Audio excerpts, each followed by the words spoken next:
Hiya, and welcome to not Echo, but Echo Route 65. I figured we could probably use a break after the after finishing Leo's route. I figured we could use a break. Also, I logged in here and saw the banana dog started following me. Thank you so much for that. And we're gonna get started.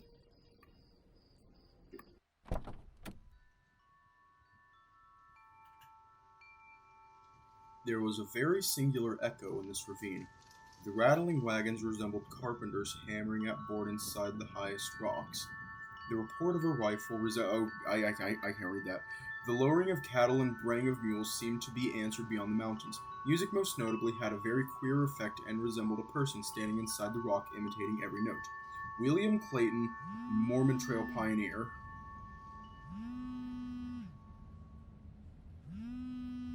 Okay, chat, what are we going to do? Are we going to answer the call from Mom?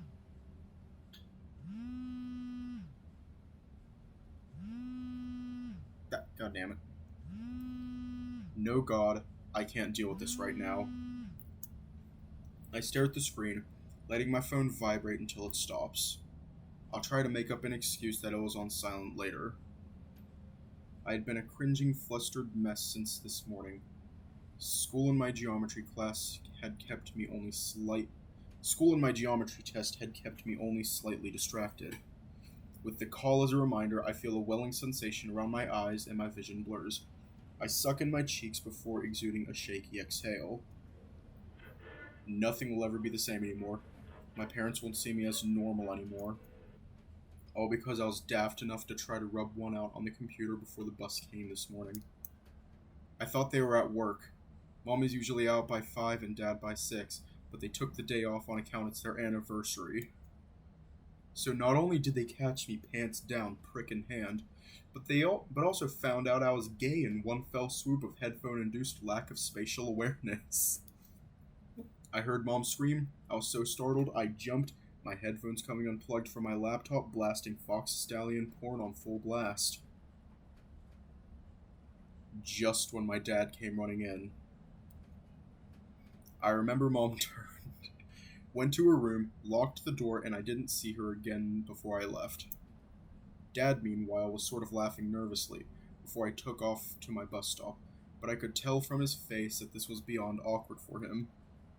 I couldn't bring myself to words. I just pulled up my shorts and ran to my bus stop. All throughout the day, the thought of coming home and having to face the shame was like being dunked in ice water. Each mile we traveled closer to Echo increased the feeling of inevitable awfulness. I tried to go over excuses in my head. I could maybe attempt to convince them that it was straight porn. Both of the guys the video had pretty visible beard scruff, though. I rubbed my eyes. Thought of trying to figure out what all my folks saw on the screen makes me want to retch. Well, I could say it was a virus that took control of my browser window, and it was so startling a prospect that I didn't have time to fully put on my shorts. And the erection was unrelated. Fuck. I peeked through the pause at my phone screen, the symbol for a missed voicemail having appeared up top. I grit my teeth in extreme apprehension, turning the screen off and shoving my phone back into my pocket. Taking a moment to recombobulate, I look around. The bus is pretty empty besides me, the bus driver, who has been trying to get the radio to work the whole ride, and Carl in the seat adjacent to me. Carl, as usual, has his earbuds in with his expensive hand held out, playing some Japanese tactics RPG. Usually we have at least Jeremy, Clint, Heather, Jasmine, and TJ with us, but not today. Not many kids who go to the school in Peyton live out in Echo. Pretty astonished the bus district expansion covered our town. The bus ride from Peyton to Echo usually takes about 45 minutes, though it feels much longer.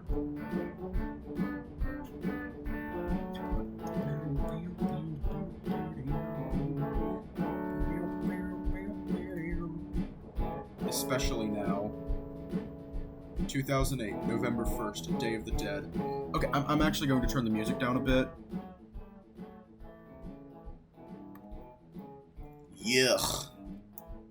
The ram looks up from his game to the source of the music, slightly furrow-browed.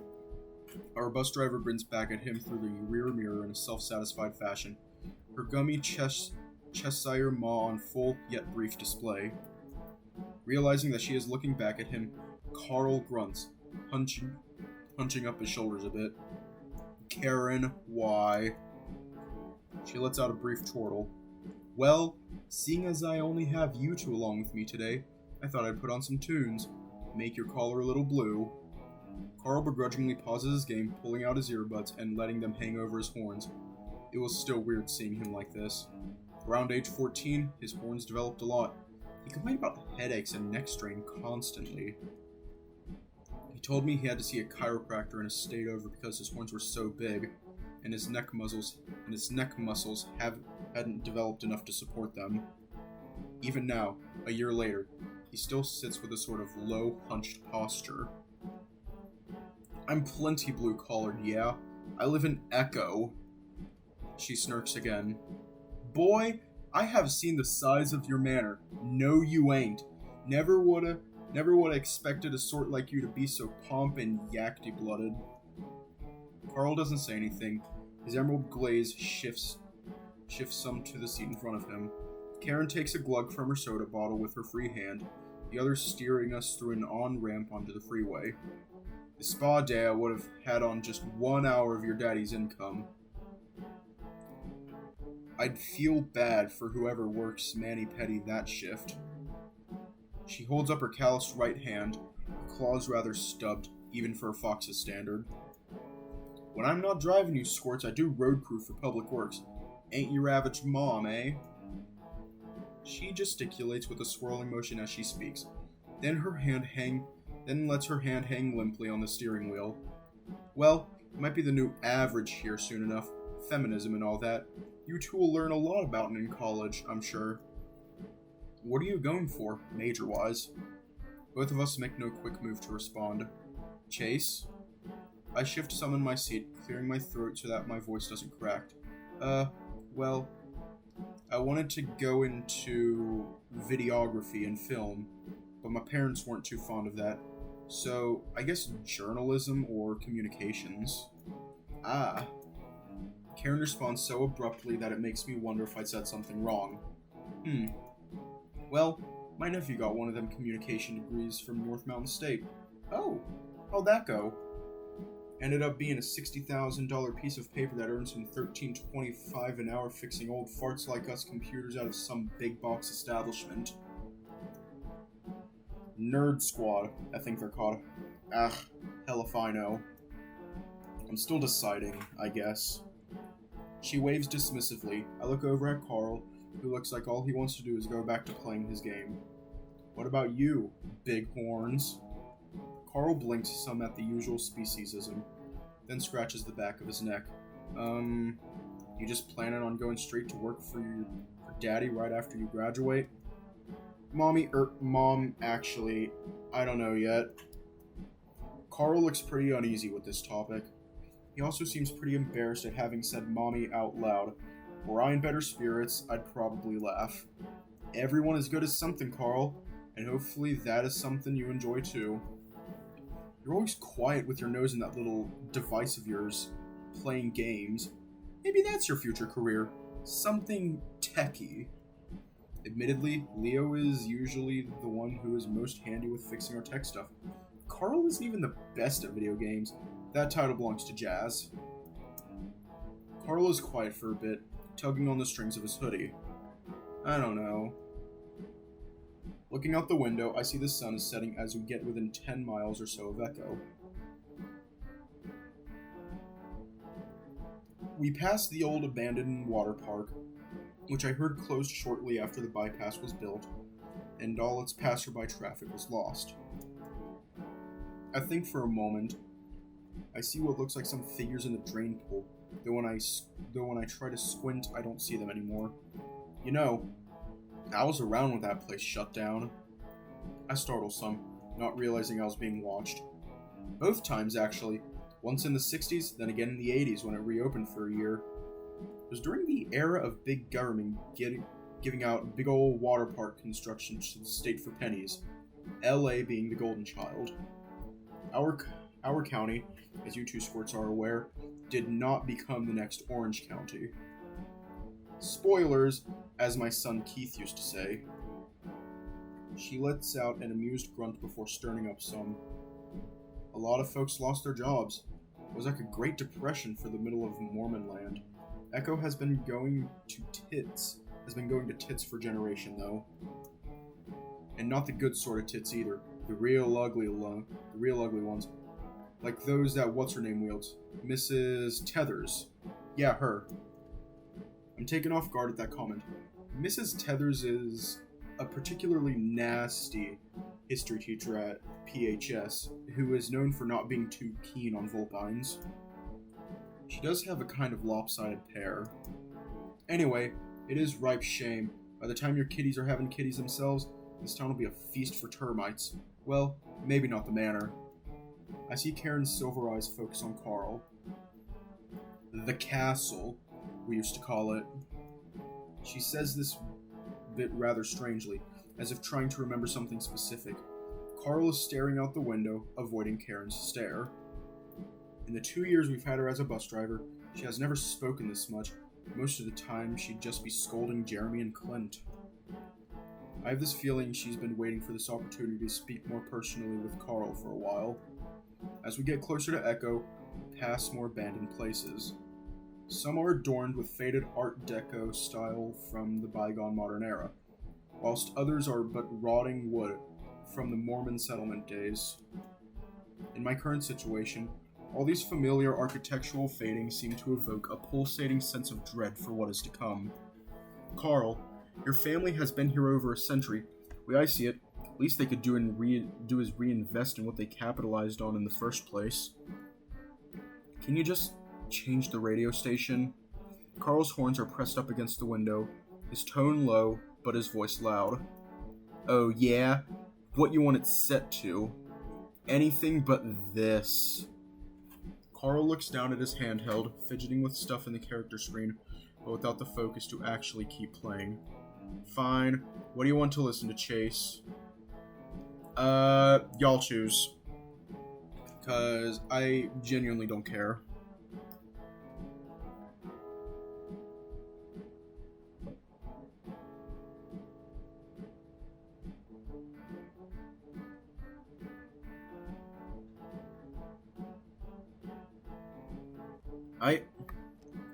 What Carl said. Anything but this. What did you say? You want this but louder? No. No. Did they deep fry this? Chase, kill me. End my life. Maybe I'll respawn somewhere more peaceful. This is good for you, Carl. You're getting blue-collared, albeit, the hard way. If I wanted to get blue-collared the hard way, I'd follow Jasmine's jean short shorts and stand amusingly around the motel.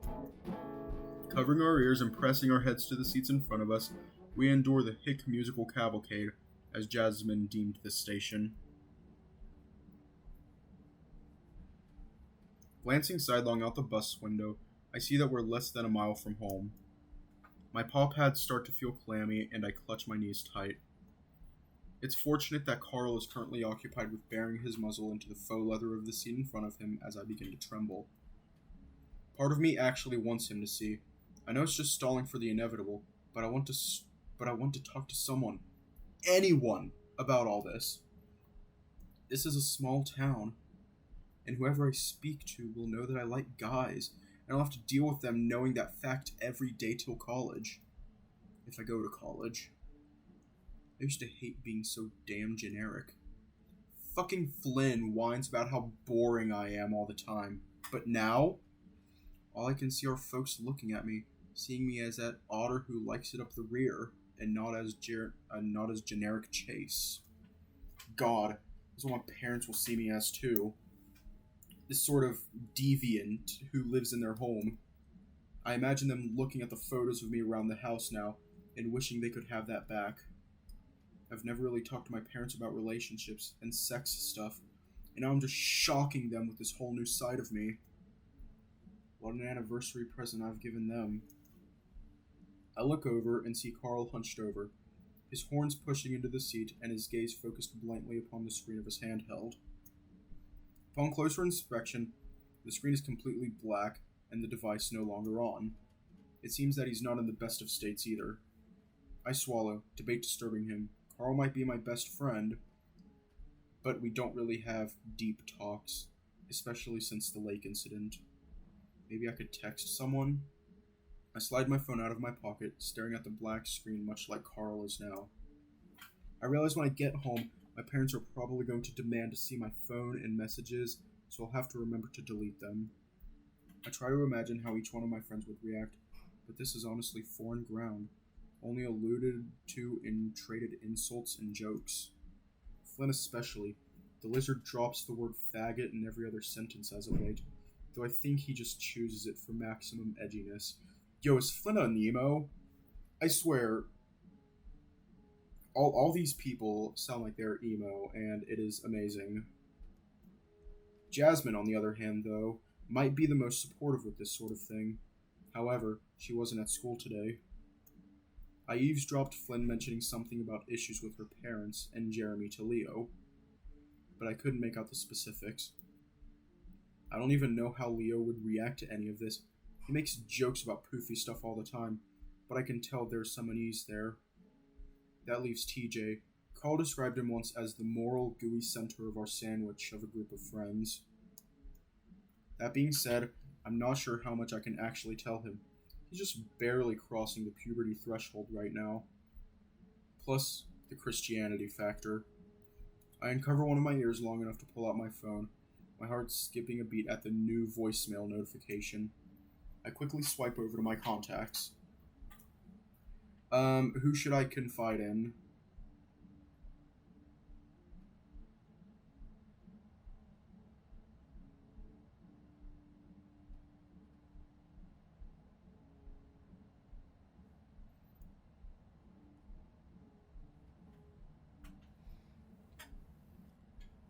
Well, this is a completely different game, kind of. So I don't think it matters too much who we choose.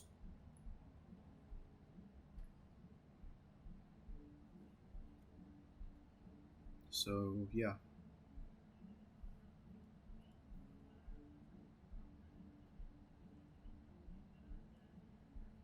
I I frown to myself as my thumb pad hovers over Flynn's contact image on the messenger app. This. I got Gorgonzola at the mini market in Peyton.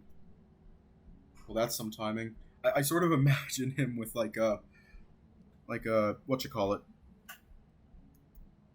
like a doofus voice, sort of.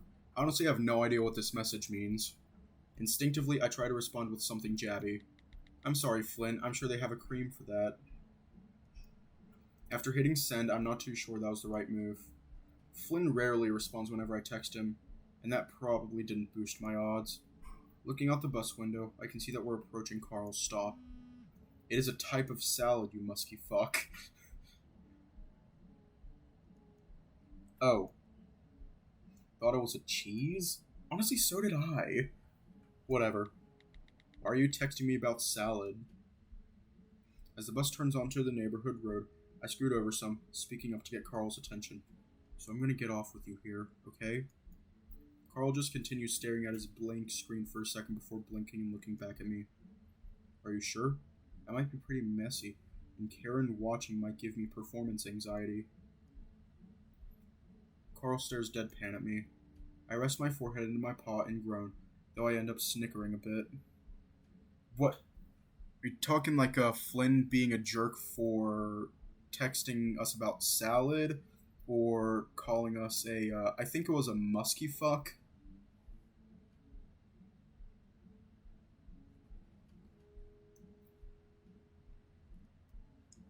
The bus comes to a stop. Carl, this is where you get off. Chase wants to get off too. The bus. You have a note from your folks? Shit. I look back to Carl, and he gives me a look of understanding. He unslings his backpack from his shoulder, rifling through it. Carl looks up at me briefly, mouthing one word. Stall. What should I do? Should I tell a joke or ask about Keith?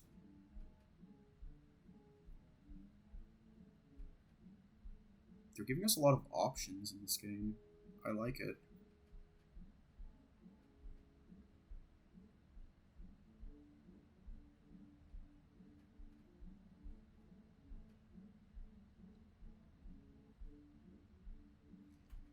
Yeah, let's tell a joke. I do. I make a motion of holding something up behind the seat. Carl seems to have found a pen and notepad and is scribbling hastily. So, Karen, how do you get a North Mountain State grad off your property? Karen gives me a rather dubious look, her silver gaze eyeing me up. You pay him for the pizza. The old fox lets out a laugh that is half exasperated, half amused. What in the hell? Be aware, Chase. My nephew is from NMS and is 6'9" and played rugby. He might not take too kindly to that. Hey, Carl was the one who told it to me. Carl puts on a show, giving me a slightly narrowed look before slugging my shoulder. I don't have nearly the same level of cushion there as the ram, so even if it's for show, it still hurts. I feel something flutter onto my lap. As I pick it up, I see that Carl has forged a note with my mother's signature style near perfectly. Holy shit! As much as the ram whinges about his lack of skill, his penmanship and art are not half bad. I give him a discreet, grateful look as we get up and move to exit the bus. Carl hops off first, his hooves making an audible clop noise upon the aged asphalt. However, as I move to hand my note to Karen, her calloused hand grips my wrist instead of the note. I'm not that deaf and dumb, kitty. I've been doing this job for a long while. She relinquishes my wrist, the note fluttering to the ground. I can feel Carl staring nervously at us from the road. You got awful comedic timing, Chase, but it was a good joke. I'll tell my nephew that one myself. She shifts some in her large driver's seat, the cadence of her voice changing some as she looks to the back of the bus. I saw you back there, puffy-eyed and trembling. Afraid of something at home? I know how the people can be out here. She pauses, bending down to pick up the dropped note, and before tossing it in the bus's trash bucket, I freeze, feeling the tips of my ears burn rosy at today's endless cavalcade of embarrassment, especially with kids. I'm not sure what she means by that, and definitely am not sure what to say. I look back at Carl. He is averting his gaze now, his paws deep in his hoodie pockets. All right, I get it. Nobody trusts the hick bus driver to know what it's like to be a kid these days. Look, run along now. Sorry for, grabbing you. I'm used to them shits Jeremy and Clint doing that and getting me in trouble. I try hard and force a smile. Oh, thanks. I appreciate your concern and all.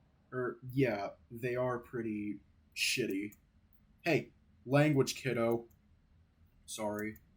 Also, tell Carl his fly is down. He looks like a damn fool. I see Carl stiffen, quickly reaching down and fumbling with his zipper. His neon orange Super Wolf boxers visible through his fly.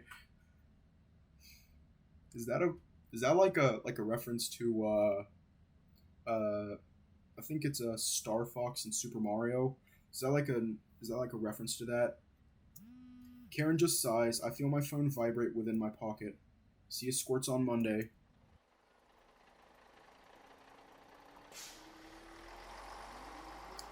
Oh, hey! I step off the bus beside Carl, and the door shut behind me, Karen heading back toward the freeway.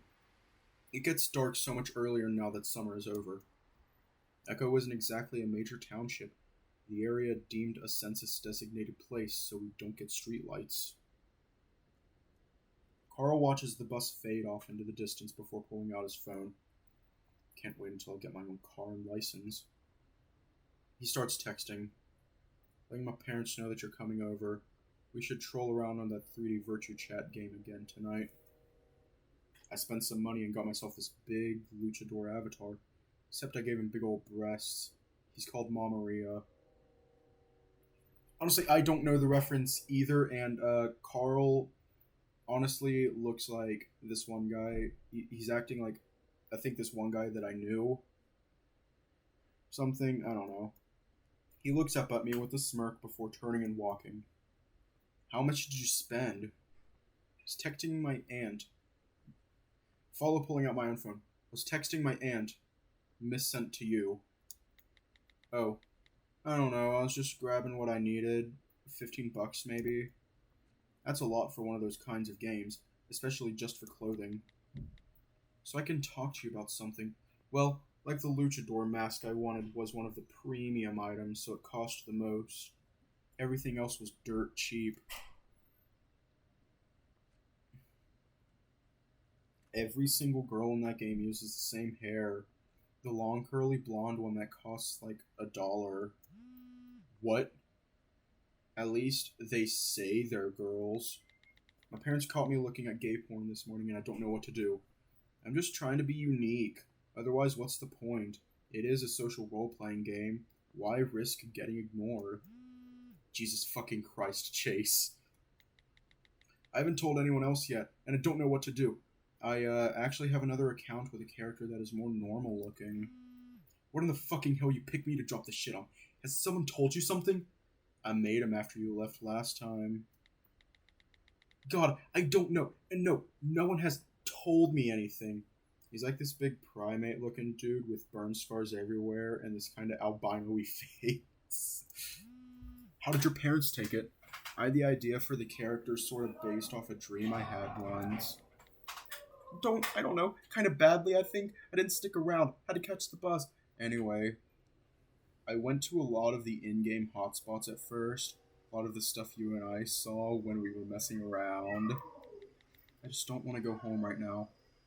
It is sort of like you said, that most of the people there are just middle-aged housewives who can barely type a sentence.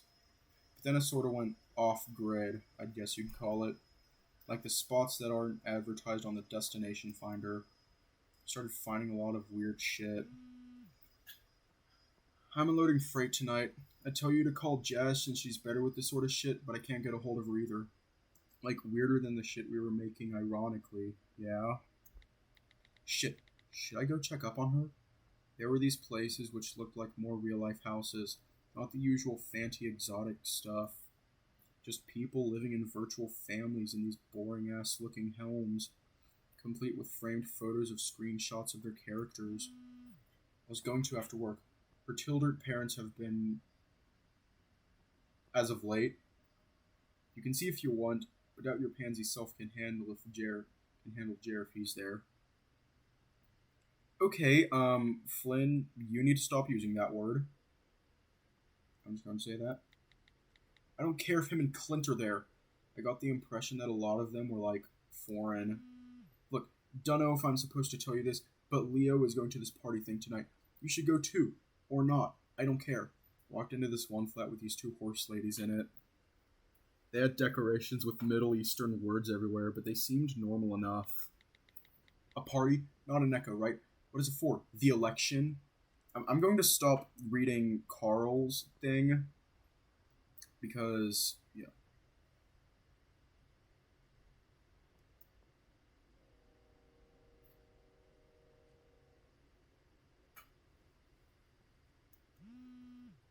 It's for Day of the Dead. That's today.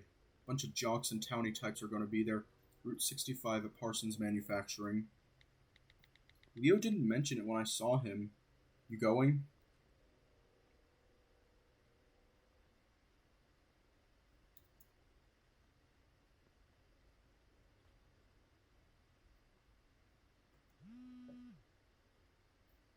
I said I'll be working. When I get off, I'm heading to Jasmine's.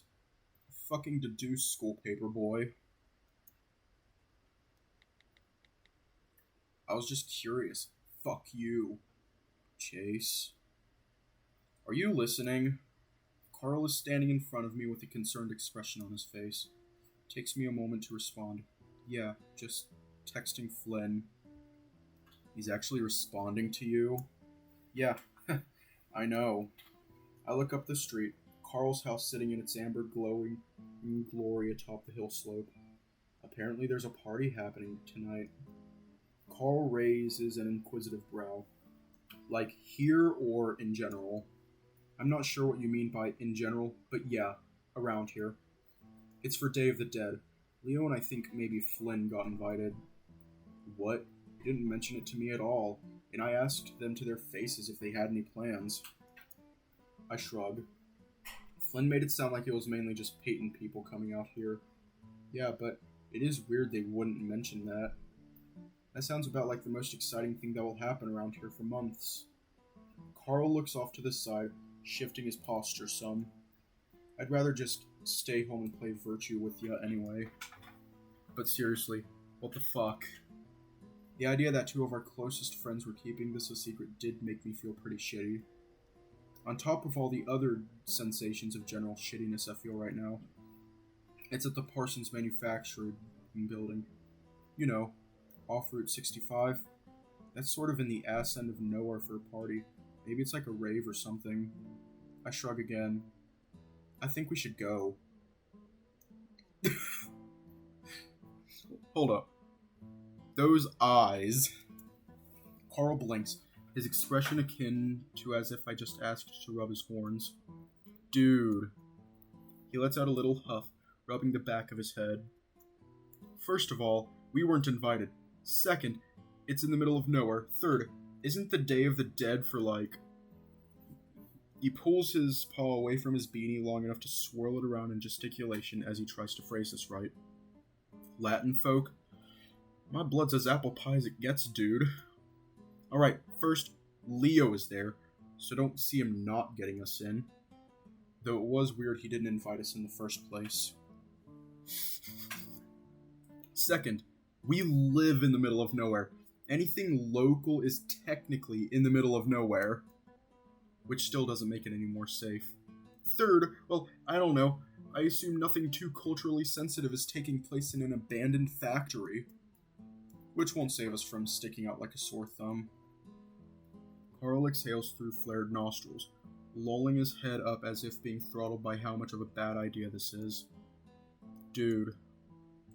He looks back down at me, a taut frown upon his muzzle. I don't know. I'm kind of curious. Worst case scenario, we stop in, smack Leo, and then make like Flynn's fetish and scat. Yo, Flynn has a scat fetish? I mean, we don't kink shame around these parts, but oh my god. Did not know that. Best case, we stop in, smack Leo, and they have food. I'd rip your tail off for a cheese quesadilla right now. Don't do that. My phone buzzes in my grip. You're welcome. I got to go. Try not to suck too much cock on your way there. Wow.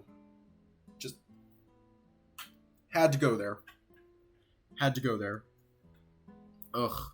So it begins. That's good advice from Flynn. I don't know if you're gonna hold out the whole way, though. Glancing over with a start, I realize that Carl is leering over my shoulder, squinting at my phone. Christ! I exhale, turning my phone's screen off. Yeah, I'll try my best. Carl lets out a brief, breathy bit of laughter before pulling out his phone. Lying to your parents' time? Yep, your fault too. What should I say? What should Carl say?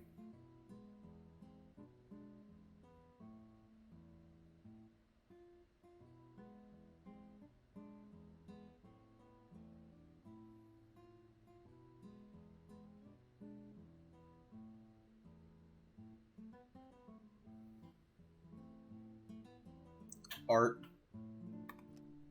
Carl texts something into his phone before moving along in the opposite direction we were walking before.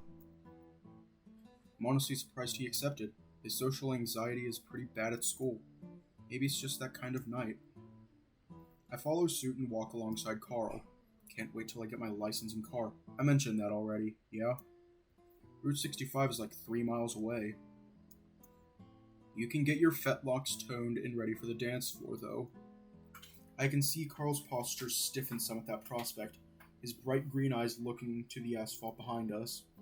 You don't actually think there's going to be dancing, is there? Like the movies and shit? I shrug, something I'd been doing a lot this night.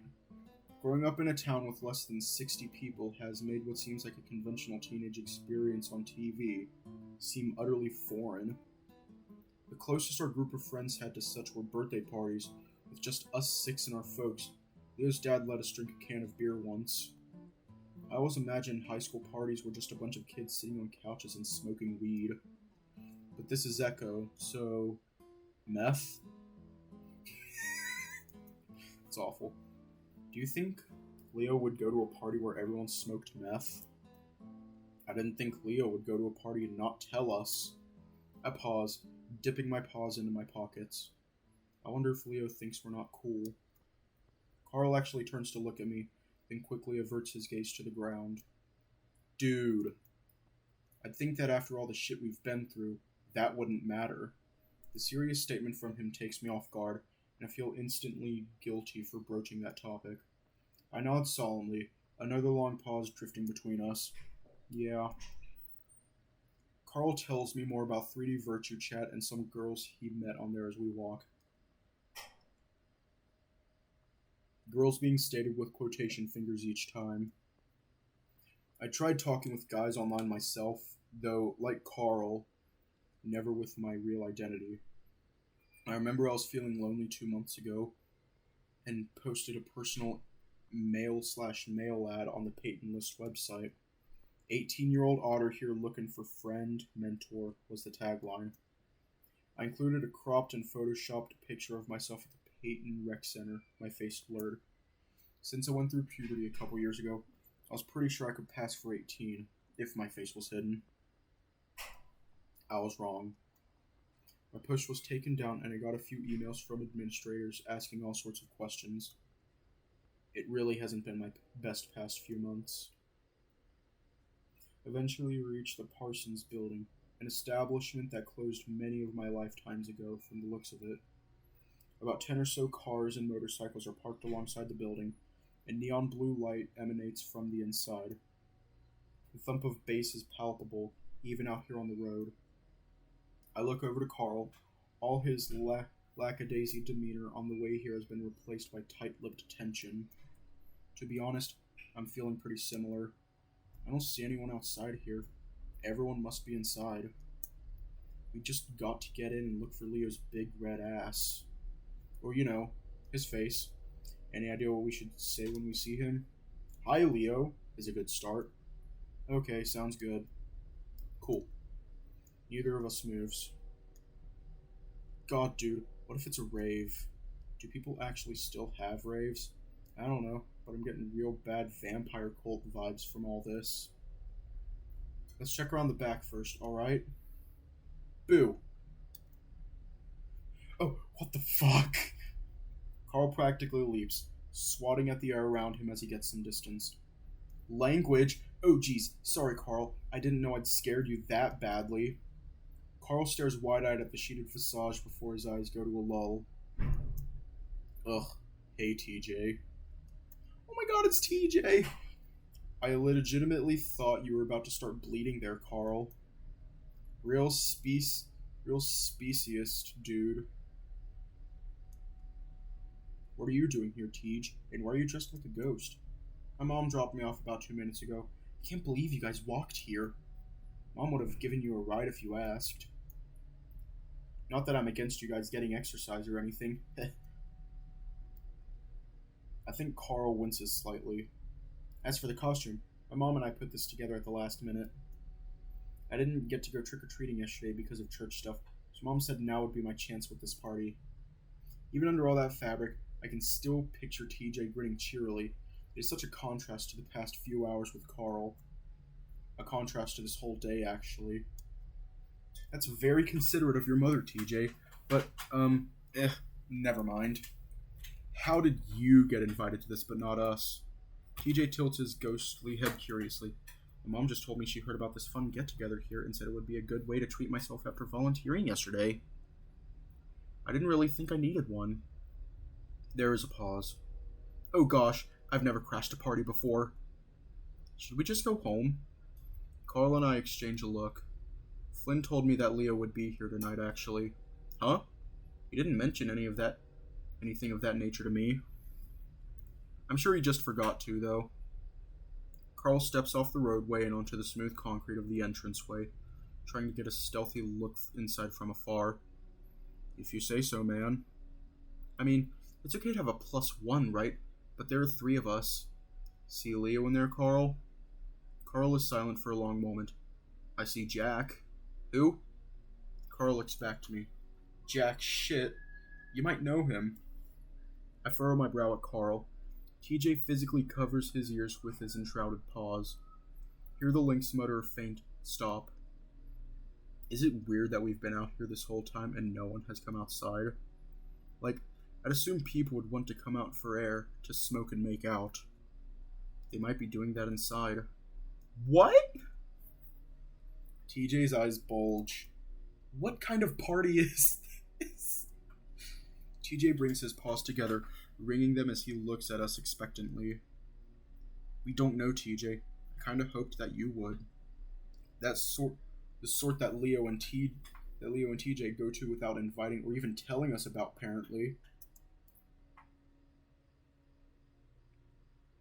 Bitterness still hangs in Carl's tone as he rocks nervously upon his hooves. I'm honestly still upset about it myself, too. This is just the sort of thing I'd like us all to do together. Our first real party as a group. I don't feel nearly as confident without him with us.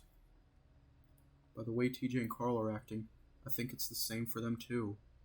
I suppose Leo just has that effect on people. I'm gonna answer it. Oh god. How in the hell am I even getting bars out here? Fuck this. I hit ignore and walk past Carl toward the blinding cyan light of the broken entryway. Dude, wait. Chase. I step inside and am instantly greeted with the musty smell of dozens of years of structural decay. The scent of dust, drywall, and stray fiberglass insulation, mixed with the more modern aromas of alcohol, perfume, and scented candles. Looking around, there are actually quite a few lit candles lying around, their flames contrasting with the colored gel-matted halogen lighting. Whoever set this up must be a theater tech kid. With all the candles, I actually agree with Carl's notion that this is a bit vampire culty feeling. The music certainly isn't helping. I'd expected something a lot more, I don't know. Leo calls it oompa oompa music, the stuff with trumpets and accordions we get on the Spanish stations. Still no sign of anyone. It is actually getting kind of spooky. Hey, wait up, Chase. TJ and Carl come bounding in behind me. The acoustics in here are nuts. Why is it empty? I don't know. I don't hear anyone yet. That's weird. Well, let's split up, gang, and search for clues. TJ and I both look over at Carl, who has a flat expression on his face. I'm joking. I'm literally fine with us holding tails chain style at this point. I'm okay with just walking normally. TJ, you're too precious for this world.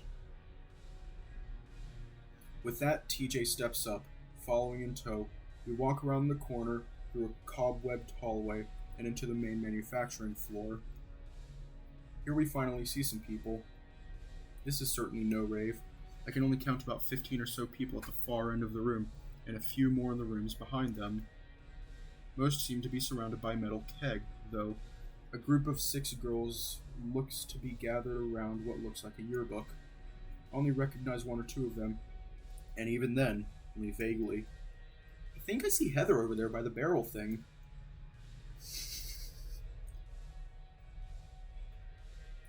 TJ points a sheeted paw toward a feline girl by the keg.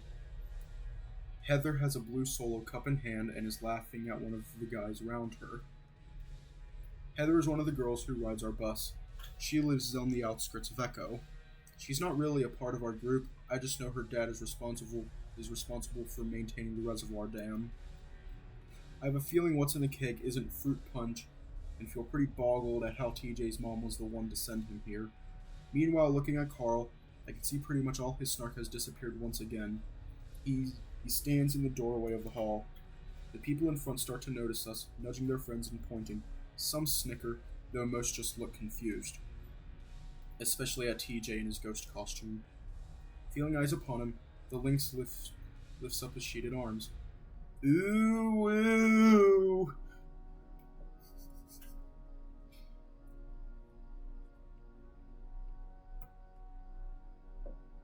TJ, you are far too precious to be here. He approaches the grouping in character. Happy Day of the Dead! That's basically what he's doing right now. Like, I imagine him, like, he's just, like, walking towards them with, like, a huge smile on his face. I don't think he knows what that even is. The confused expressions seem to amplify. As TJ nears, it looks like he's attempting to hug Heather. Having not been paying much attention behind her, she turns right at the last second, the lynx wrapping his ghostly arms around her in a tight hug.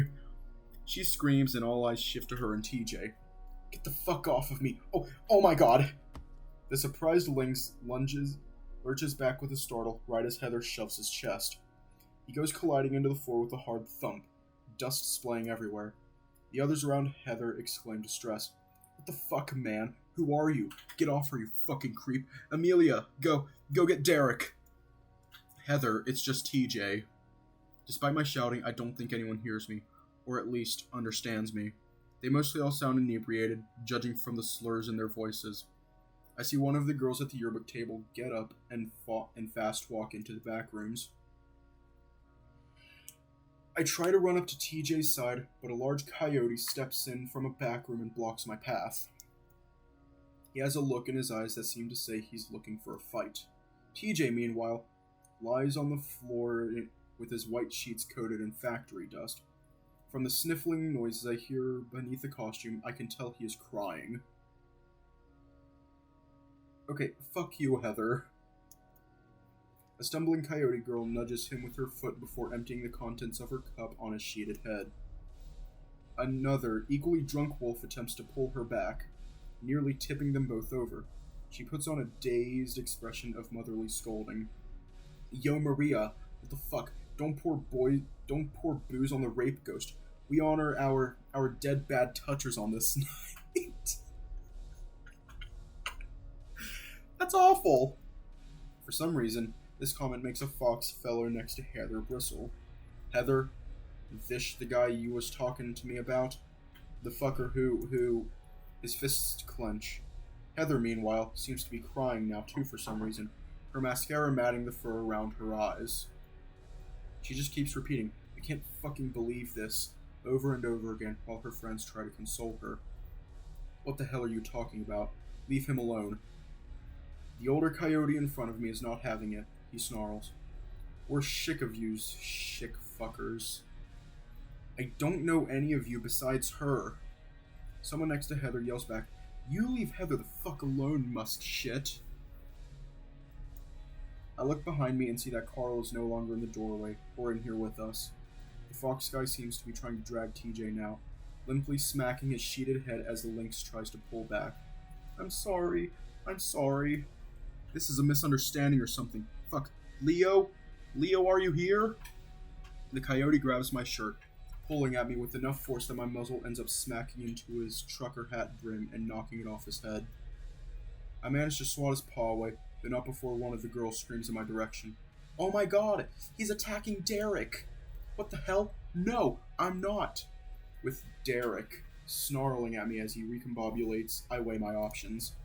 I legitimately don't know how to fight. Flynn said that I wouldn't be good at it if I tried because of my shitty otter arms. I look down at my arms. They are rather shitty. I just have to go get help. The cacophony of screaming and snarling from around TJ is insane. These people are on fucking drugs or something. I hold up the flat of my paws to the D-hatted coyote. I'm not trying to fight you. I just want to get to... The coyote thrusts his arm out, getting a glancing blow with his fist against my cheek. Stumbling back, I scramble to my feet, taking one final look at the fetal positioned TJ before turning to run. The coyote latches onto my shoulder, yanking me back. Something hard smacks into my skull and I feel my mind rattle. I lurch back, especially butt bumping the coyote as my ears ring from the blow prior. I feel like I'm walking like a zombie now, staggering toward the door as my vision blurs.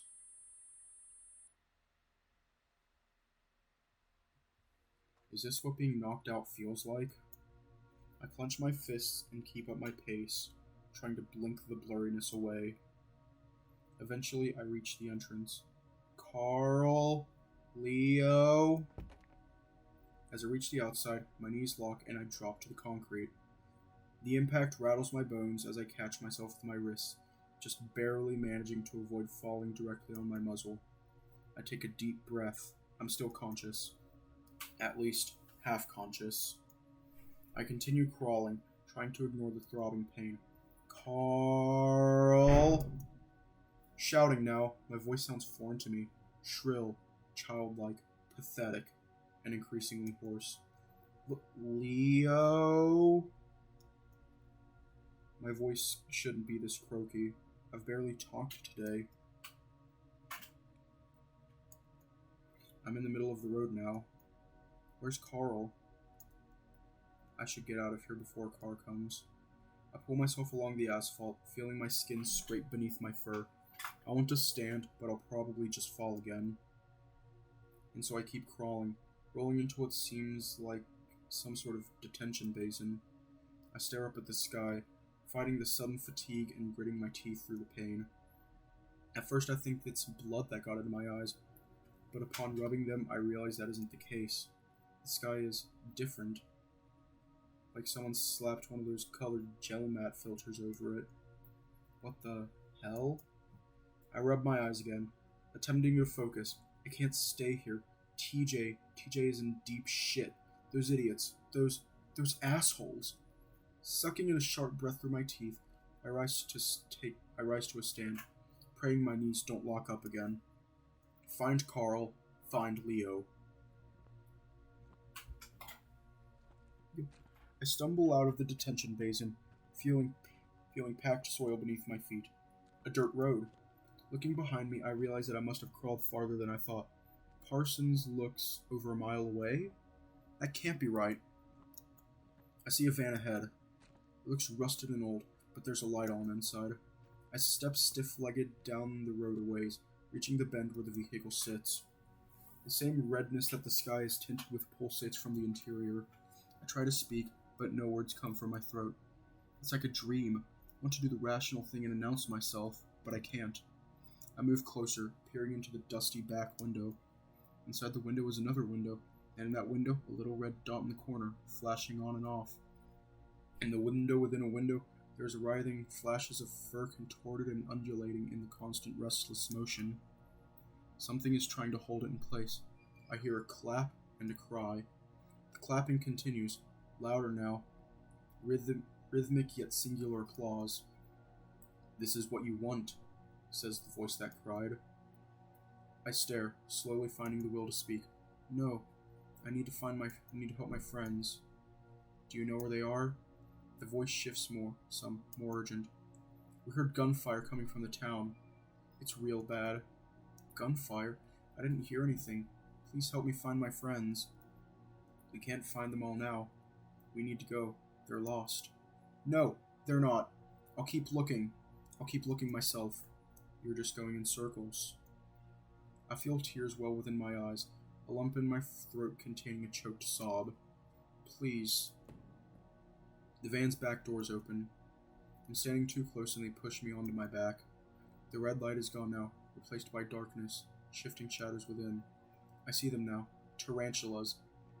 Their 8 legs fuzzed with white and rust-colored stripes. They're on me with haste. 2 of them, 1 on each of my arms. They bite so hard, so quickly, I can't yell. They pull and tug at me. Another pair at my legs.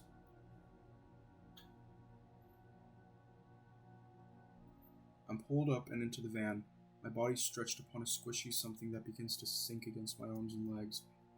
There's no more light, and I stare paralyzed at what I think is the ceiling of the van in pitch blackness. It feels like restraints are binding me in place. I try to adjust to the darkness, but everything is blurry and unclear. My head throbs like a heartbeat, the pangs of pain unrelenting. My fur bristles. Where did the spiders go? Breathing becomes more difficult, as if the oxygen in the van is running out. I feel the veins in my neck bulge as I try to gasp for large breaths, but my body is not my own. Lights pop as the ringing in my ears intensifies. Something is above me. I can sense it. There is a garbled muttering coming forth from it, as if spoken through a poorly tuned AM radio. It sounds like me. Have you ever killed anyone? Yo, what the fuck? What the fuck? The fuck was that? Seriously, what was that?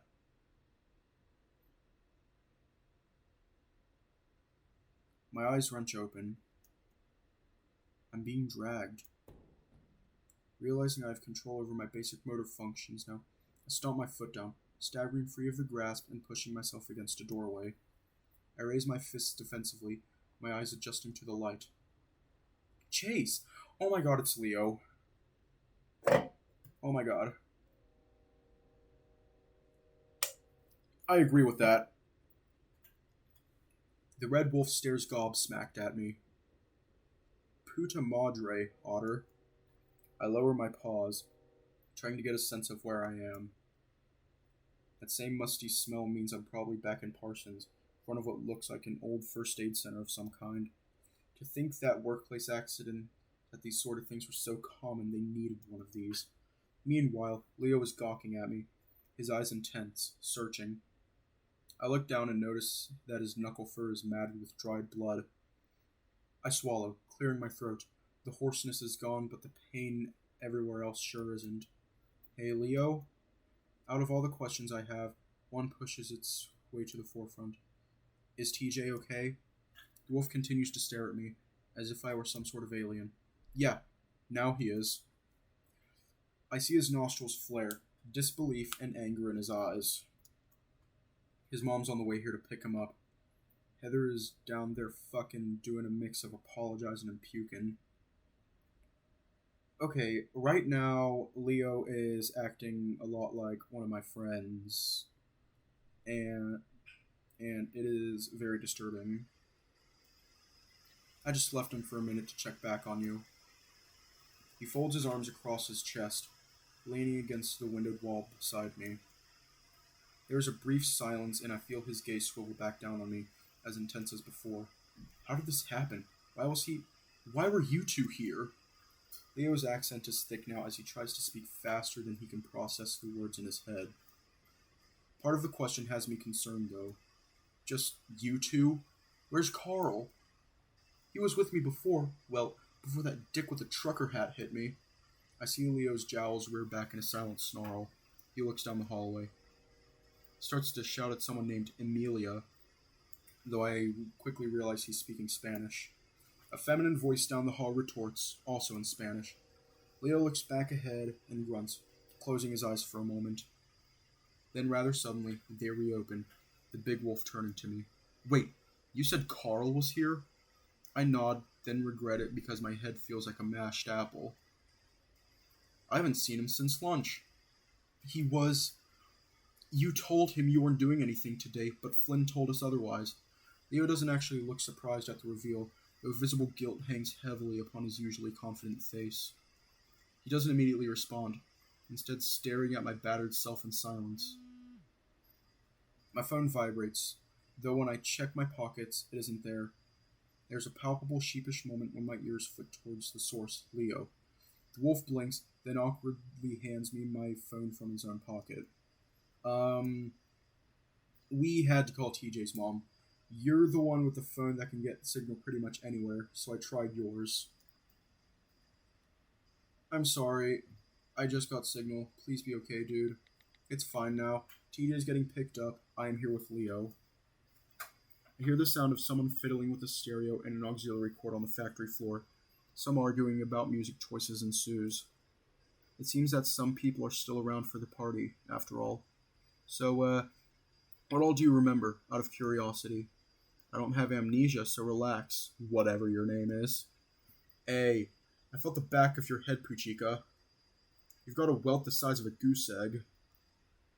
I reach up and run my fingers over my scalp, the bump rather prominent.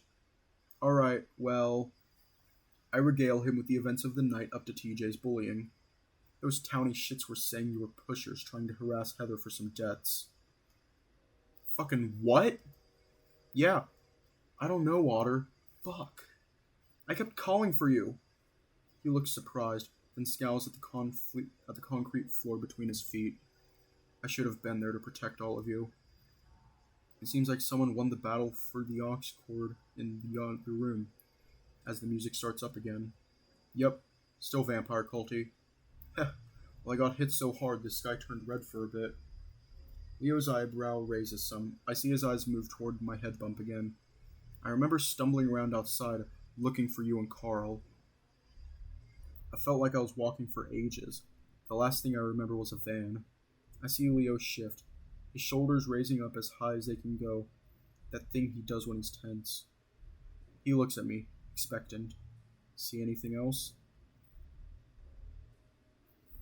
My brow furrows as I try to recall exactly what transpired.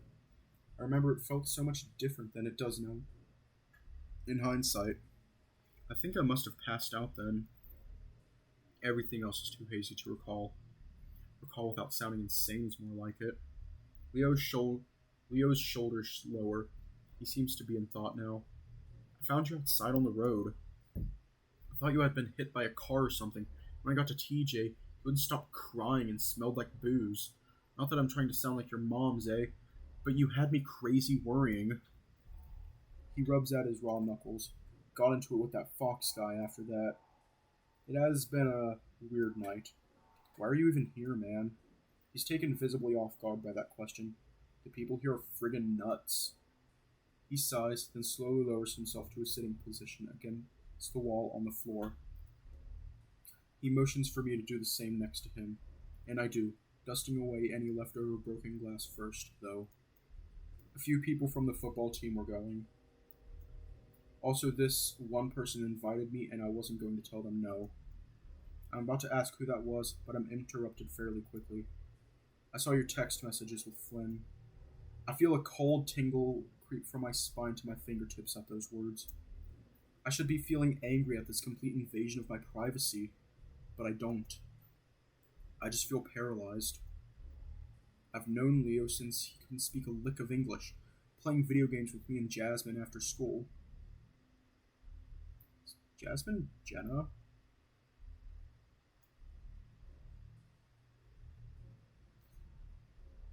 He just imitate what we said with a big dumb smirk on his muzzle, as if he was saying something profound. I remember he got really hooked on the phrase, double jump that sucker.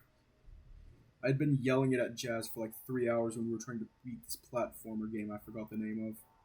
From then on, every time one of us was feeling down or facing some challenge, he'd tell us to double jump that sucker with that same smirk. I look up over to Leo now, trying to gauge his feelings, but his expression is indiscernible. Fucking Flynn. Why him? You know you can talk to me. I wouldn't have even gone to this thing. He gestures to our surroundings. 2 girls I haven't seen before walk by us in the hall without even a passing glance. I look down, staring at my paws. I went from having the chills to feeling like my face is on fire. I shift some upon the concrete floor. I try waiting for the girls nearby to be completely out of earshot, but they stop in the hall and start showing each other something on their phones. Leo follows my gaze, letting out a quiet huff. Come with me. He rises up to his feet, pulling me up by my wrist. Not having much choice as I'm tugged like a rag doll, I comply. Winding our way through the remnants of the partygoers, I fail to recognize anyone. 1 or 2 say hi to Leo as we pass, though most outright ignore me. I'm increasingly self-aware of how plain I look in contrast to the ripped plaid donning, pierced-faced, and spiked-hair crowd. The t-shirt and cargo shorts look must not be really in at the moment. We stop finally in front of one of the back exits. There doesn't seem to be food, booze, or drugs in this part of the factory, so we're alone. Once again, Leo turns his expectant gaze upon me, his brow knit. However, by now, my nerves have evened out slightly, and I decide to counter the earlier question. Why do you care so much that I told Flynn and not you? You didn't tell me about all this. So you're queer now, eh? I get that. Just fuck. You can do so much better than Flynn. What the hell? I'm not trying to court him. I just needed somebody to talk to, okay? He's not gay. He is. What? He screws boys. Lots of them. I thought you knew. I don't I didn't speak to Flynn as much as we did when we were younger, especially since what happened at the lake. He usually goes off and does his own thing as of late, extra moody like. Leo would tease that he's going through an emo phase. Meanwhile, Carl says that he's just Asperger's and French fries. I guess I haven't really talked with him personally enough to see past that. Have you? Have I what? Screwed boys? My eyes bulge in such a sharp reaction that even Leo holds up the flats of his paws defensively. Shit, alright, you really are new to this, huh? You could say that, yeah. My parents didn't know until this morning. Or I guess last morning now. I saw. That's real rough, yeah? I cross my arms over my chest, letting my chin loll down as I stare at the dusty concrete floor. I'm gonna try to see if TJ's still out front and get a ride home with him. I'll leave you be with your friends. I turn beginning to move when I hear a growl come from behind me. Ugh, Puchika. He grabs my shoulder, spinning me around to face him again. Why do you have to be like this, eh? I didn't choose to be like this. Aye, your adorable daftness. Do you know how happy I was when I read those texts? It was like a fucking fantasy, you know? Then I started wondering why you didn't tell me. I got all mad and now I've ruined this. You didn't even know he was, like us. It takes me a second to process being called adorable, a fantasy, and the reveal from Leo himself. I blink up at him. He blinks back at me. The wolf bites his tongue for a moment, trying to think before speaking. I wish I could go back in time and redo this. I'll kick the huevos in of that scud who hurt you. I'll protect you from here on out, and I won't hide things from you. You're the fucking gold nugget in this shit mine, yeah? I wouldn't be any different than these sloshed up bastards if it hadn't been for you guys. I think back to when we were little, yeah? I don't remember any of what you were all saying, but I remember being happy because of you and Jazz. And, as you grew and shit, started seeing you different, like, you made me happy when I was around you before. Now it's like, I don't know, Otter can't describe it well. Just a whole new type of happy. Like, I fucking love you. But I love you, So final point. Don't fuck Flynn. My face starts to tingle. My heart thudding so loud in my chest, I'm sure Leo can hear it. I inhale shakily. This can't be happening. I must still be dreaming. I'm cut off as I spy an awkward young shadow leering in the doorway, something bulky in his paws. Leo notes my shifted attention, turning about face to the figure. I see his muscles tense beneath his t-shirt. Chase, don't leave. I'll be back in just a second. Yeah, sure. Anything.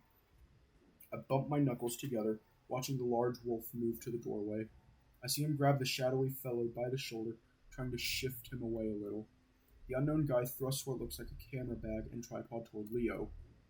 Leo shoves it right back. I see the wolf leaning close, his grip tightening on the other. He mutters something. The shadow whinges, his head turning. I think he's looking at me. Starting to feel rather awkward, I approach the two. As I do, however, the figure departs back towards the main factory floor. I'm never hanging out with anybody but those in our group from here on out. I swear, man. He curses something in Spanish under his breath. I used equipment like that before when I had to do a video story for the school news. The AV club rents them out to students for school projects. Are you, working on a school project? I see Leo's muzzle pull into a tight-lipped hold. He steps forward, taking hold of my shoulders. No, for the love of God, Chase, please don't ask me about it again. His demeanor seems more akin to begging than annoyance, flickers of fear in his eyes. I stand in his grasp, slack-jawed. This is beyond strange, but I can tell he's serious about his request. All right, but Chase, Leo, are you okay? I just want to get back to our town with you, yeah? Guess I can respect that request. I'm assuming TJ's already been picked up by now. The last thing I saw of the Lynx, he was crying in a beer-soaked puddle. I feel like a complete asshole for not checking in on him in person. Though, at least I wasn't as bad as Carl, who straight up fled home.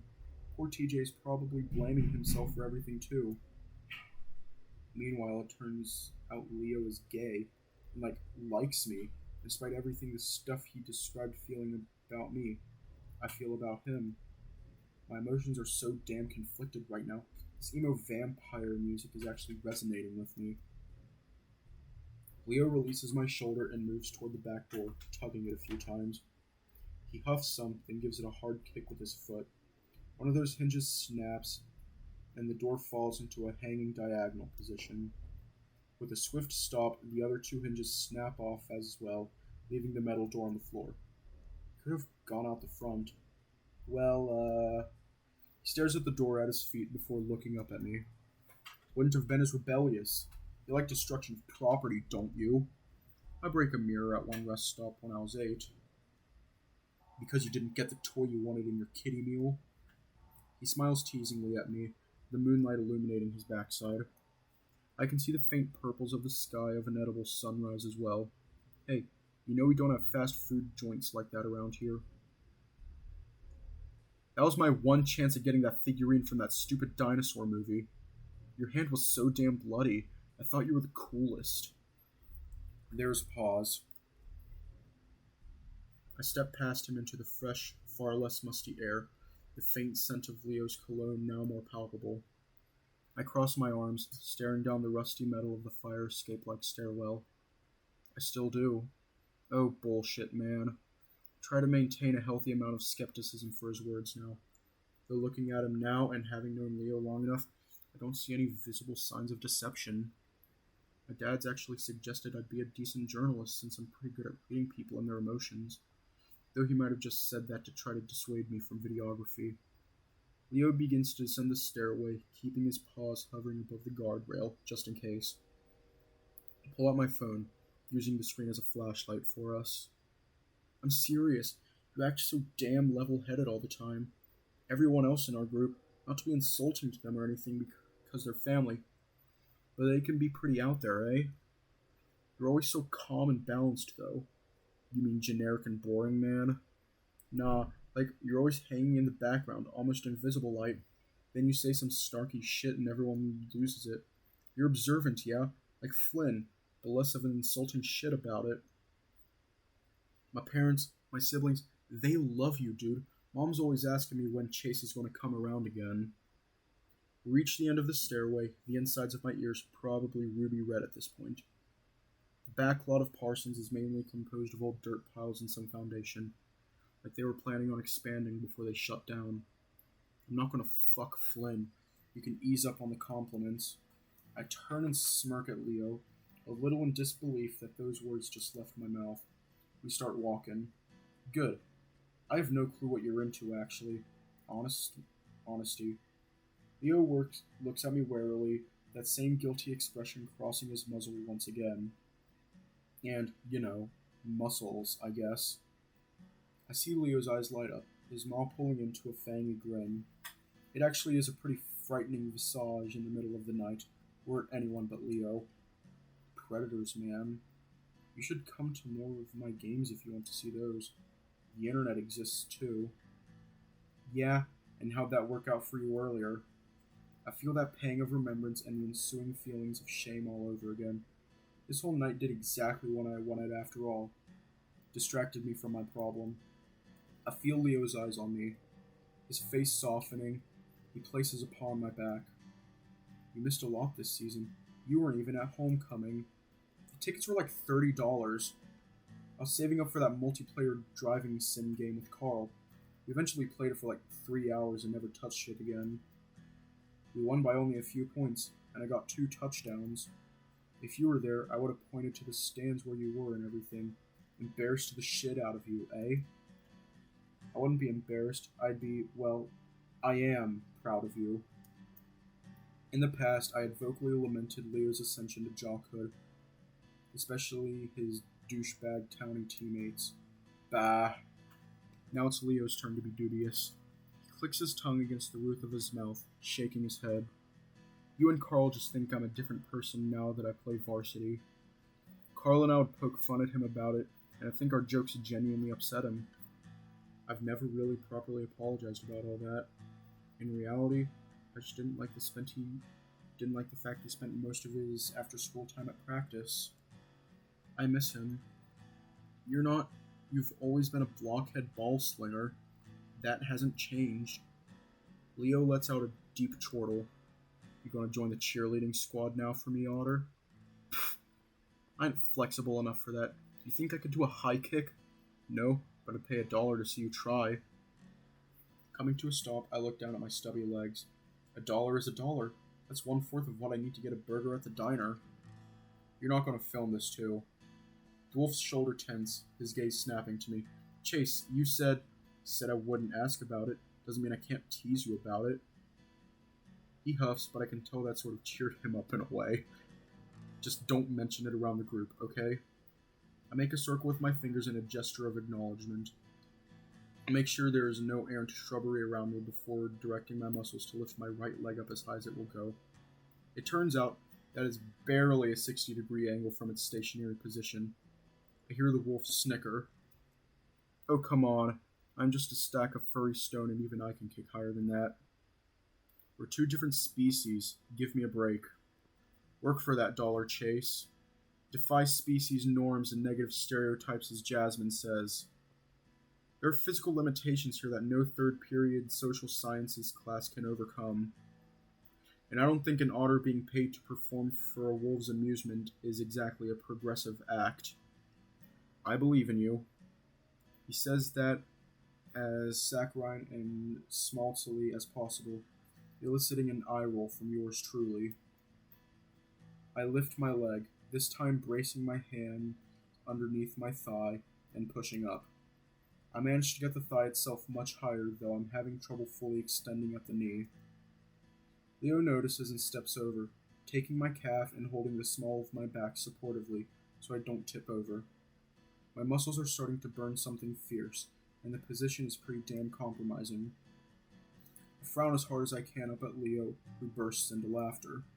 Okay, now I wish I was filming this otter. Dude. I wriggle free, rubbing my now sore leg before continuing onward. True to his word, Leo fishes his wallet out of the back of his jeans and hands me a crisp $1 bill. I pocket the dollar, looking back over toward Leo. Don't I get a tip? The tip comes later. Jesus Christ. I bury my face in my paws, groaning in contrast to the baritone cackling of the wolf beside me. Jokes like that have a whole new meaning after tonight. As I peek through my fingers, I see that the sun has crested the edge of the mountains, and the world is bathed in glimmers of orange. I've been up for nearly 24 hours now, and my body feels more tingly than tired. We start walking beside the main road now, the lack of vehicle traffic giving an eerie stillness to the desert. Leo walks close to me, to the point where our paws brush against each other from time to time. So, that party. One of Leo's ears flicks in my direction before he turns, canting his head curiously. Yeah? That wasn't very Day of the Dead-y, was it? He shakes his head. No, it was not. I think some of those deadbeats thought it had to do with the movie. I only really remember celebrating it once in my home country. Though, I wouldn't really say it was a celebration, yeah? I just remember my mom, dad, and siblings gathering in a cemetery. We placed orange marigolds in front of Abuelo's grave, lit candles, and ate quesadillas. Carl would like that last part. Heh, no shit. The prospect of food actually helped him get over his social anxiety to come with me. I see Leo's face shift to a tight frown. Fuck, man. That party probably made his issues so much worse. He barely had any fucking food, too. Some tool named Robert just brought a bunch of fruit. Better than nothing. But yeah, remember we just talked about the loved ones who have passed, told stories, sort of acted like they were there. So did you actually believe that those who have passed can listen in on us when we want them to? He looks up for a moment, the color of the sunrise now matching the hue of his fur. Sweat stains are visible around his armpits, his knuckles are still bloodied, and his head fur is a complete mess. That being said, it is kind of a good look for him. Not so much for yours truly, though. No. His gaze shifts back ahead, his tone neutral. But it helps. The living, you know. We still gotta get by. As silence hangs between us, it is pretty obvious his mind has drifted to memories of Sydney. Mine as well. This sort of awkwardness is common now. Sharing trauma like that and carrying on like nothing happened is usually our go-to. It has been about 4 years now, and it hasn't gotten any easier. Too many reminders here.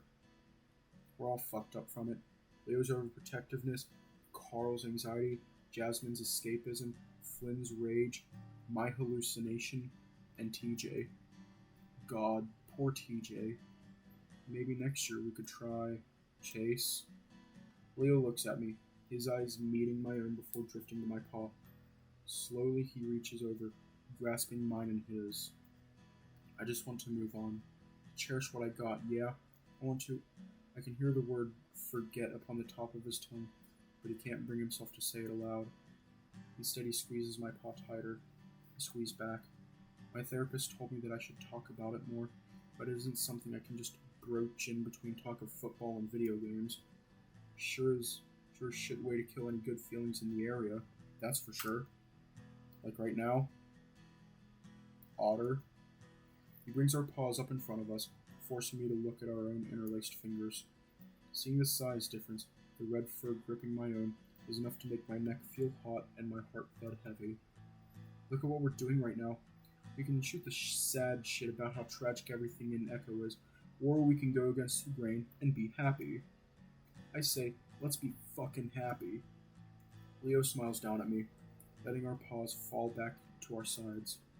Despite his motivational wording, I can tell from the gleam in his eyes that he's nervous. His usual confident bravado shaken in this new territory.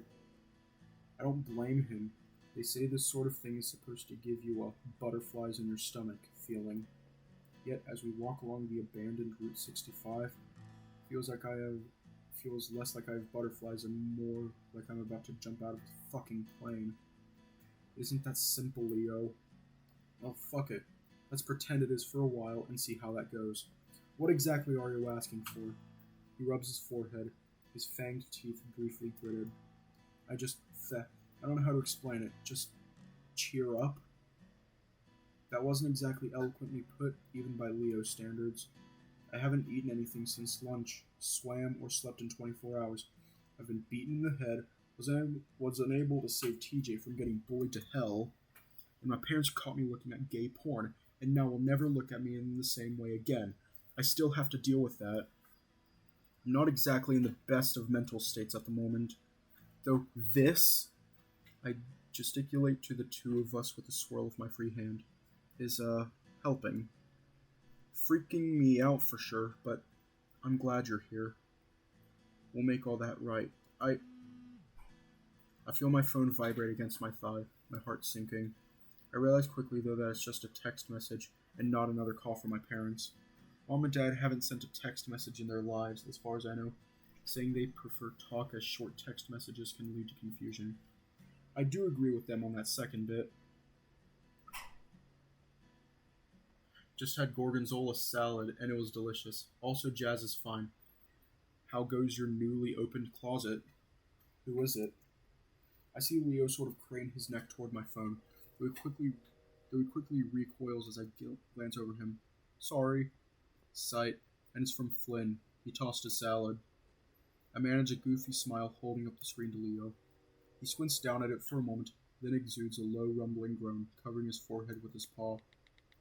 Haven't gotten home yet. Got in a fight, saw more hallucinations, and Leo read my text with you.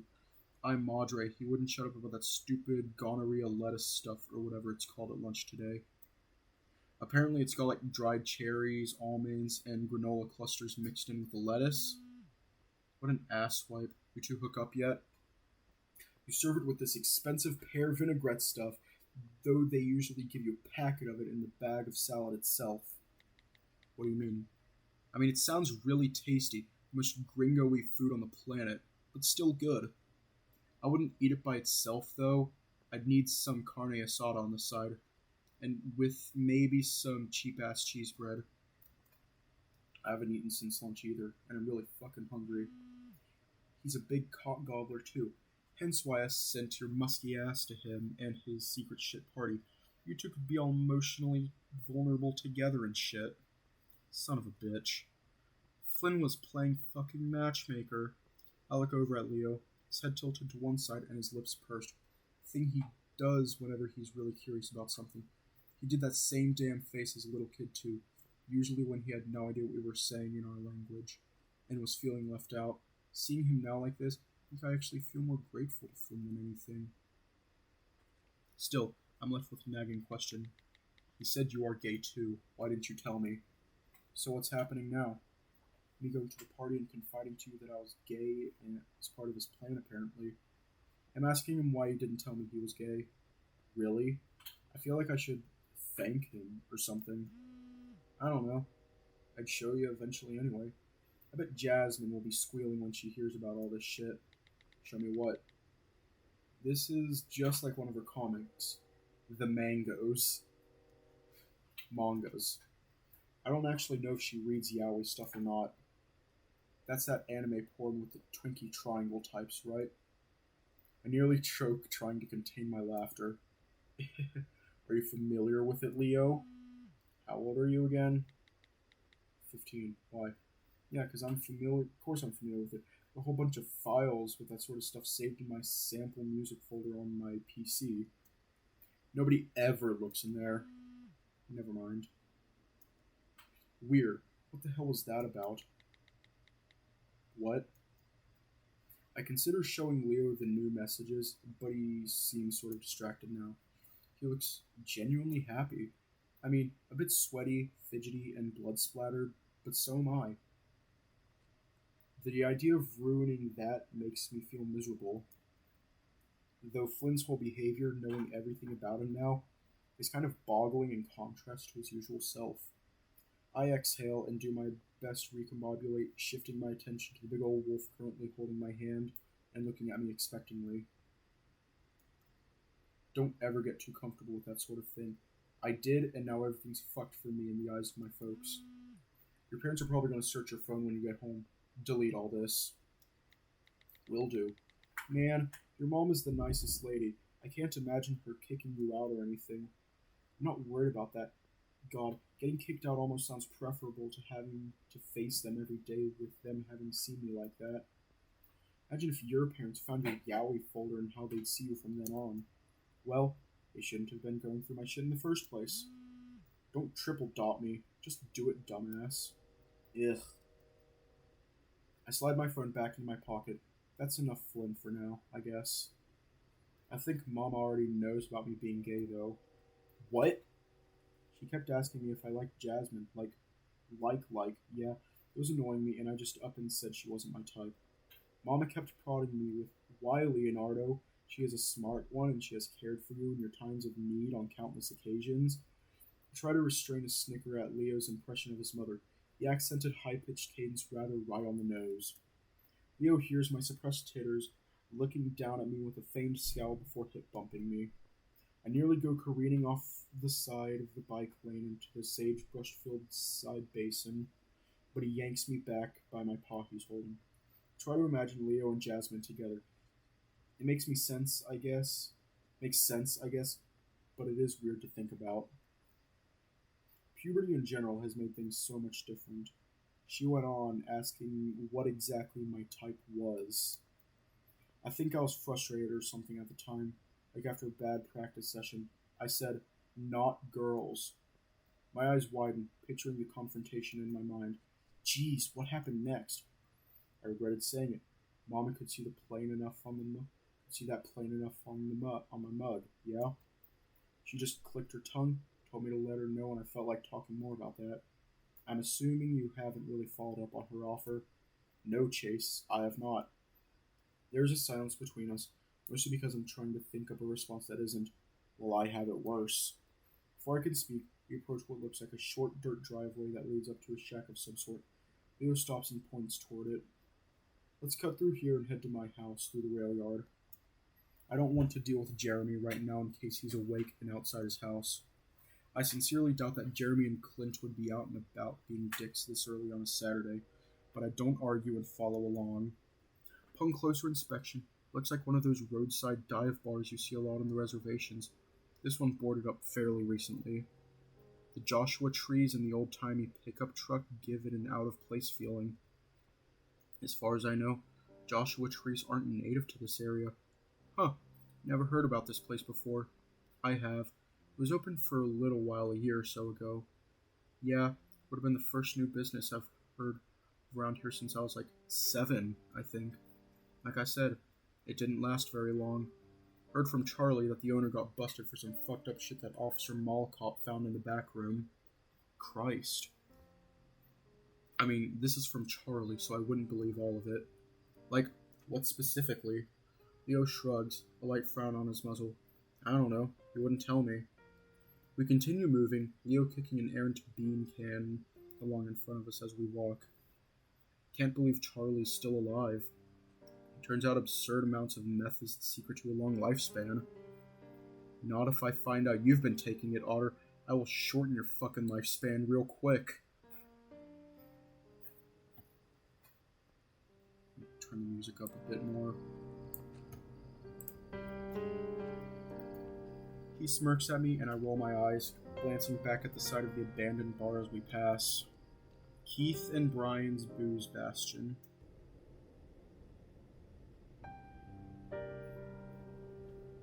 The sun is now high enough in the sky that I occasionally have to shield my eyes from it as we head due east. Flynn never responded to my text, which is honestly alright with me at the moment. Right now, I'm trying to balance upon one of the rails on the train tracks, whilst Leo does the same on the other. It is made a bit more difficult by the fact that we're still holding hands, each teeter from him yanking me along as well, and vice versa. Despite being, as he put it, a lump of stones covered in fur, he has a lot more poise than yours truly. I think my tail might be a bit too thick for balance and agility. It's more suited for aquatic usage. That just reminds me of how much I could use a swim right now, or at least a bath. I feel like a dusty skeever, and it must be smelling musky as hell at this point. I'm a mess, and I'm a mess in front of Leo, who just keeps looking better and better the brighter it gets. I'm worried that he's going to take one long look at me any moment now and realize he's made a mistake. Hey. I glance over tentatively, becoming increasingly conscious of how clammy my paw pads are in Leo's grasp. I know we kind of glossed over it earlier, but how do you think the others are actually going to respond to all this? I nearly fall off the rail, catching myself with one foot on the ground. Technically it's cheating, but this isn't really a competition. What do you mean, all this? He clicks his tongue against the roof of his mouth, just like his mom does. I still don't know what exactly that means. Estupido. My gaze falls and I feel my shoulders slump. Leo looks over, his expression turning apologetic, and I can feel his thumb rub the side of my paw. Yeah, sorry. I know we're both tired as dirt. Honest though, if I was in bed right now, I wouldn't be able to sleep leaving it all like this. So I guess I just gotta come out and say it all plain like for you, Water. You're my boyfriend now, right? I blink at hearing the words out loud, though when the moment comes, I don't even hesitate. You're my boyfriend, Leo. His pace on the track slows, then eventually stops outright. He turns, facing me. We stand in the midst of the broken passenger carriers, the plants around us mostly dead or dormant for the autumn. I can't help but have this feeling that we clash with our surroundings, alive and new in something dead and decaying. I'm reminded of a word I studied for a Southwestern literature elective I took, the quaz. It comes to me, as if recited on a recorder in my brain, the short paragraph which I labored to memorize the night before my presentation. Quaz, a noun, both singular and plural, referring to anything strange, incongruous, or peculiar. At its heart is the unknown, the mysterious. It rhymes with Oz. To a traveler, it's often the highest quasitum. For me, everything, whether object, person, or event, when seen clearly in the depths of its existence, in its quiddity, is quaz. In every road, every alley, the altar parlor, the course of a creek, the track of a comet, all are a route to quaz for any traveler. Any queriest to question, to go in quest, to ask the cosmic question of the medieval church drama. Quem queritus, whom do you seek, O pilgrim? William least eat moon. Let's be happy, yeah? Moisture wells within his rusted eyes, and I recall the last time I saw Leo cry. It was after what happened at the lake. It was our first day back to school, and he gathered all of our group together. He started out fine, managing simple English and explaining how he promised he was going to protect us all from now on. And then he just kept saying, "I'm sorry," over and over again. Jasmine was the first to step up and hug him, then Carl, then TJ, then me, and finally Flynn. We held each other outside the road and sobbed. Flynn kept yelling something and seemed more incensed than mourning, but I wasn't listening to his words. Leo bawled until he was hiccuping, wrought with himself. We all did. Eventually, a passerby called one of our parents, and we were picked up, one by one. The funeral had happened the week before, and our parents thought we were ready to reintegrate, that things were better. It never felt like things got better, but Leo was always there, keeping his promise. Now my eyes brim with tears, and I think that might be in part due to our lack of sleep, but I can't hold back. We stare at each other, Leo laughing and wiping his eyes with his palms. Hey, you always suck in your cheeks when you're trying not to cry. He reaches up, ruffling my head fur as he does so commonly. I sniff, trying to manage a challenging look. Leo looks blurry in my vision. I let go of his paw, taking him by the front of his shirt and pulling him down to my height. I shut my eyes tight and kiss him, my arms trembling as I do so. Large arms envelop me, his grasp first on my waist, but then upon my face as he holds onto my tear-matted cheeks. I realize that I have no idea what I'm doing with regard to kissing, and I feel like a fool mushing my face against his, but Leo doesn't laugh. The kiss is over rather quickly, but I embrace him as soon our muzzles part. I feel his head rub into mine, a neediness to his demeanor, which I share. We continue to stand each on our own rail, keeping equilibrium, balanced at the center. This makes the hug sort of awkward in structure. It actually reminds me a lot of church pamphlets TJ had that described the proper way to hug someone of the opposite sex. Backs hunched forward, arms around the upper torso, pelvises at least a foot apart from one another. At least we were all good in the eyes of the Lord so far. Feels like several minutes pass, Leo occasionally squeezing me tighter or rubbing his paws across my back. I do the same. My position starts to feel a bit sore, especially with my recent battering, and I pull back. Leo seems to be caught unaware, waving his arms as he tries to find his balance again. He stumbles and falls off, his rump hitting the sandy gravel beside the track. Oh shit, Leo, you okay, man? I hop down, but in my haste, my foot catches and I topple over onto the big wolf's chest, adding injury to injury. Leo just chuckles, re-wrapping his arms around my midsection. We meet eye to eye. Clumsy otter. I sigh with release and kiss him again, briefly, as I'm aware I haven't brushed my teeth in 24 hours as well. He strokes his fingers through my head fur, careful to avoid the bump on the back of my head before releasing me. I stand, offering a paw to him. He takes it, though just for show really. He seems to have no problem standing up on his own now. So before I was rudely interrupted, I asked you how you thought the others will take us, now that we're a couple. We start walking again, this time with Leo leading. He seems to take fancy with an old rusted crane, the wolf bouncing up the stepladder, and he's climbing over it like he's 10 again. So I think that Jasmine will probably dig it. Flynn will taunt us relentlessly, but harmlessly. TJ will probably be confused, but ultimately happy for us, and Carl will probably be bewildered as hell and awkward about it. Leo reaches the top of the crane's steps. He peeks over the metal to beckon to me. Really, in my head, I imagine when I tell Carl I'm queer and stuff, he'll just say, "That's gay," and continue playing with his handheld without caring. Nah, he cares, I think. Also, I don't want tetanus. I'm good down here. He nods, making his way back down, his chipper gait and utterly foreign sight as he beams at me. He's slap-happy hyper. What about your parents? Oh, Jesus. One day they catch me with gay porn. The next I have a big-ass Hispanic wolf boyfriend.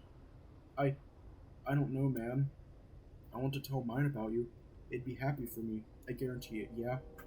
My eyes drift down to my pocket, the weight of my phone still resting against my thigh. I still have a voicemail from yesterday that they sent me. I haven't listened to it yet. I see some of his excitement demeanor diminished to his usual more concerned expression. Leo heads over to beside me, and we continue walking. Chase, whatever they say, you've still got me. He approaches me and stops, his fingertips tapping his hips as he thinks of what to say. You've still got all of us in the group, and if shit got real bad, you could stay with us for a bit. Jasmine does it all the time. Pa and Mama are used to having a house filled with kids, but since most of my siblings moved out, it's just me. TJ's parents would never turn me away either. And Carl, well, God knows that he has enough damn rooms that go unused. His parents are barely ever there. It could be like that one movie with the boy who lived in the walls of the house, making spooky noises at night and eating their gorgonzola. Let out a small chuckle. I remember how Carl used to be really afraid of ghosts a few years ago. Got to hang out with him and play video games as a coping mechanism excuse. Still, now that I have my phone in hand, I still have that same twisting dread within my gut. I'm just... it's like everything is changing and my head is spinning. And folks will never see me the same again. They won't, because you're almost a fucking adult, Chase. The curtness of Leo's tone has me look up from my phone and back at him. Esta Yuka, people grow up. You have, and really handsomely, I gotta say. Yeah? I look off to the side, the flattery making my neck warm and my cheeks flush. Despite everything, I still can't believe it's Leo who is saying all this to me.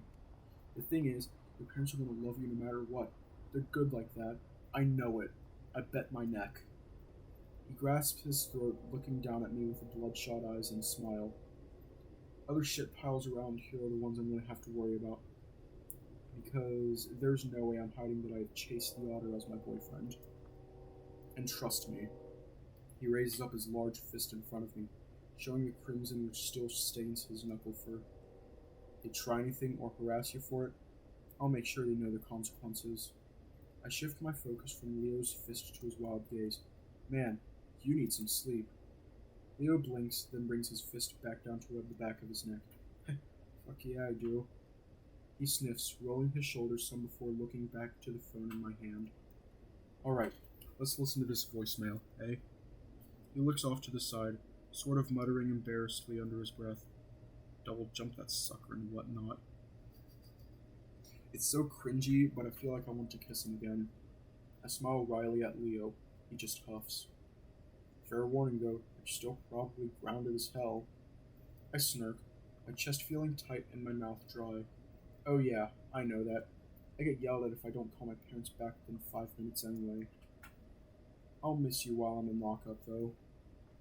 Leo grins lopsidedly, less wild now. I'll see if I can arrange a conjugal visit or something. I take a deep breath, navigating to the voicemail inbox section. Ready? I can see Leo's family home in the distance now. Same smoke rising up from the backyard. They must be grilling something. Ready. I press play.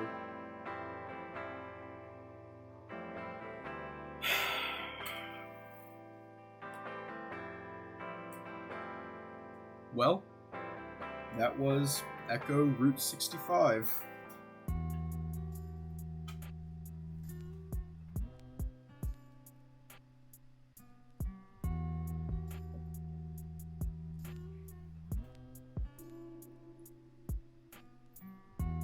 So,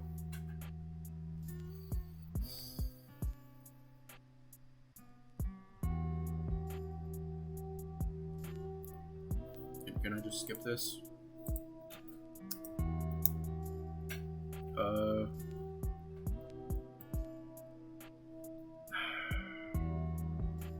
So I guess while we're waiting to go back to the title screen, I guess let's just, I don't know.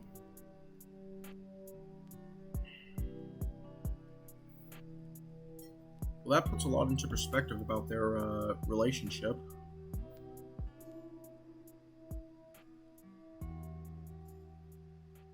And we have a bit of an idea as to who Sydney is,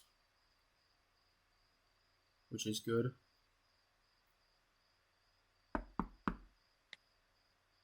Are you sure you want to clear your messenger history? Okay.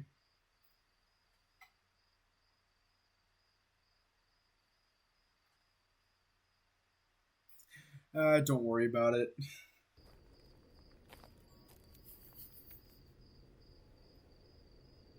But honestly, we got through the entire thing in like just under 2 hours. Which is honestly really epic.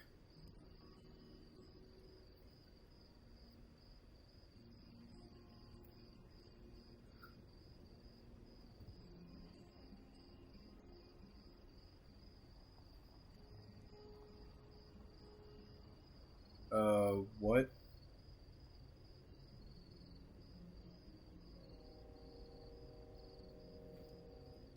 Hang on, I'm going to,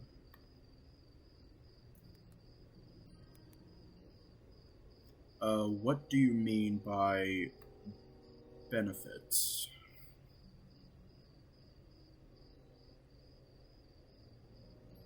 The part on the series. I'm genuinely confused right now.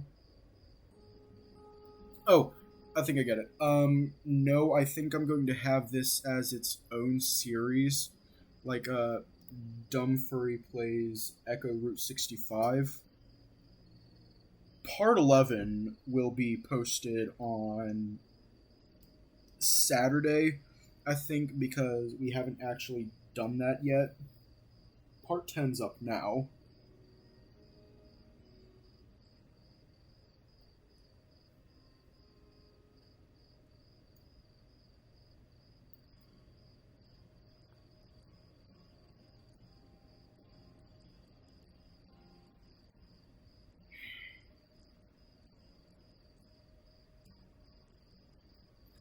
Well,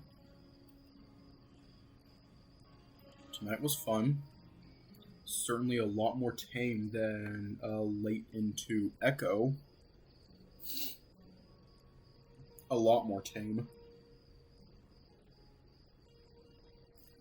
And I will see you tomorrow. Stay safe and have a good night.